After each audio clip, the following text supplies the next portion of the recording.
నమస్కారం. జే న్యూస్ యాజమాన్యం తరపున ప్రేక్షకులకు, సిబ్బందికి సంక్రాంతి శుభాకాంక్షలు.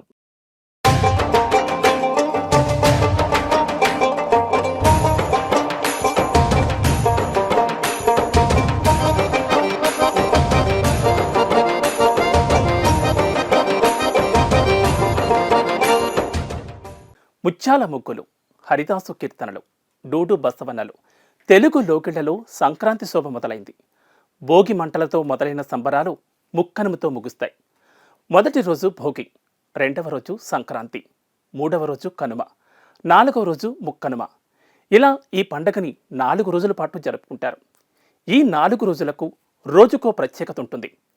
ఆరోగ్య సూత్రంతో పాటు సాంప్రదాయం కూడా మిళితమై ఉంటుంది.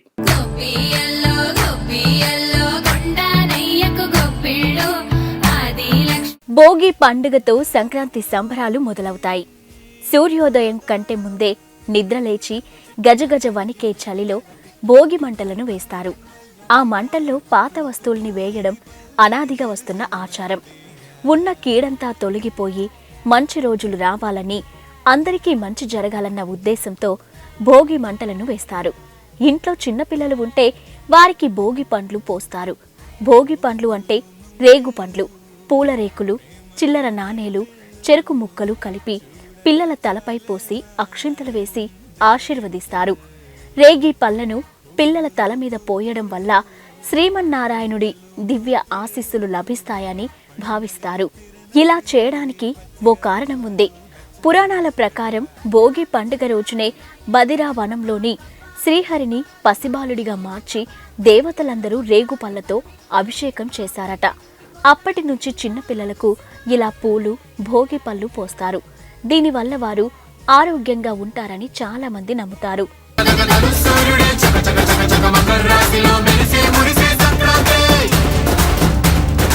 భోగి పండగ ముగిసిన తర్వాత ఇక మరుసటి రోజు మకర సంక్రాంతి. సూర్యుడు ఒక రాశి నుంచి మరో రాశికి మారే సమయాన్ని సంక్రమణం అంటారు. ఏడాదిలో 12 రాశులలోనూ సంచరిస్తాడు. అయితే ఆయన ధనుర్రాశి నుంచి మకర రాశిలోకి అడుగుపెట్టే సమయానికి ఓ ప్రత్యేకత ఉంటుంది. అప్పటి వరకు దక్షిణ దిక్కుగా ప్రయాణించిన సూర్యుడు తన దిశను మార్చుకుని ఉత్తర దిక్కుగా సంచరిస్తాడు. అందుకని దీనిని ఉత్తరాయణం అంటారు. సూర్యుడు ధనుర్రాశి నుంచి మకర రాశిలోకి ప్రవేశిస్తాడు కాబట్టి దీనిని మకర సంక్రమణం లేదా మకర సంక్రాంతిగా పిలుస్తారు. ఈ ఏడాది జనవరి 15న మకర సంక్రాంతి జరుపుకుంటున్నాం. ఈ సమయంలో ప్రతి ఒక్కరూ తమ సామర్థ్యం మేరకు దాన ధర్మాలు చేయాలి. ఇలా చేయడం వల్ల శుభ ఫలితాలు వస్తాయని నమ్మకం.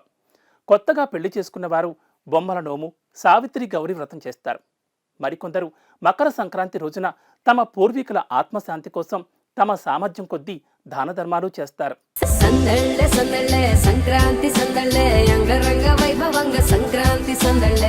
సంక్రాంతి రోజు పిండి వంటలు చేసుకుంటారు. ఈ పిండి వంటలు ఎలా మొదలయ్యాయంటే, సంక్రాంతి నాటికి ధాన్యం ఇంటికి చేరుతుంది. కానీ కొత్త బియ్యంతో ఎవరూ అన్నం వండరు. అప్పుడే పండించిన బియ్యంతో వండిన అన్నం తింటే అజీర్ణం చేస్తుంది. అందుకే వాటిని నానబెట్టి పిండి ఆడించి బెల్లం పాకం పట్టి అరిసెలు వండుతారు. అలాగే పాలు పొంగించి కొత్త బియ్యంతో పరమాన్నాన్ని వండుకుంటారు.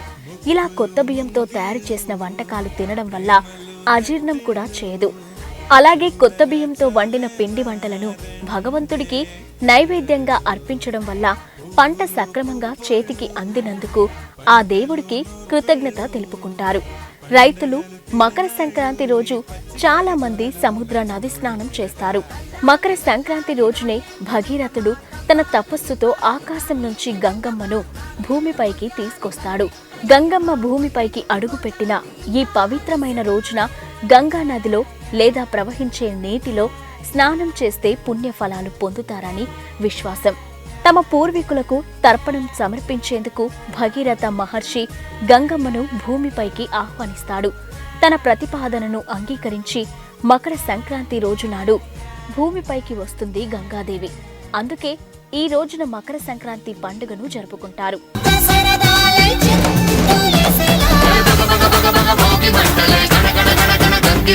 ఇక మూడవ రోజు కనుమగా జరుపుకుంటారు. దీన్నే పశువుల పండగగా పిలుస్తారు.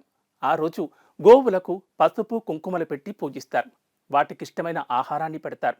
సంవత్సరంలో మిగిలిన రోజులన్నీ తమతో పాటు కష్టపడి పనిచేసిన ఆవులను, ఎద్దులను, బర్రెలను పూజించి ప్రేమగా చూసుకునే రోజు ఇదే. కనుమ నుంచి రథసప్తమి వరకు వాకిలిలో రకరకాల డిజైన్లతో రథం ముగ్గులు కూడా వేస్తారు. ఇక 4వ రోజును ముక్కనుమ అని పిలుస్తారు. పేరులోనే ఉంది, నాన్ వెజ్ ప్రియులు దుమ్ము లేపుతారు ఈరోజు.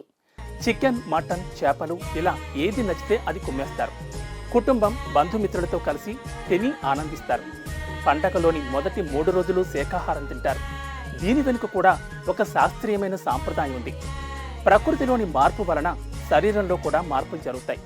అది మానవ శరీరానికి హాని చేయకుండా ఉండేందుకే ఎక్కువగా నువ్వులతో ముడిపడిన పిండి వంటకాలను ఏర్పాటు చేస్తారు.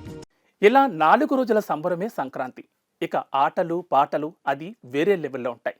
కోనసీమలో అయితే కోడిపందాలు, ఎద్దుల పోటీలు, రికార్డింగ్ డాన్స్లు అబ్బో రచ్చరచ్చే ఉంటాయి. ఎక్కడెక్కడో సెటిల్ అయిన వాళ్ళంతా ఓళ్లకు చేరుకుంటారు. 4 రోజులు ఫుల్గా ఎంజాయ్ చేస్తారు.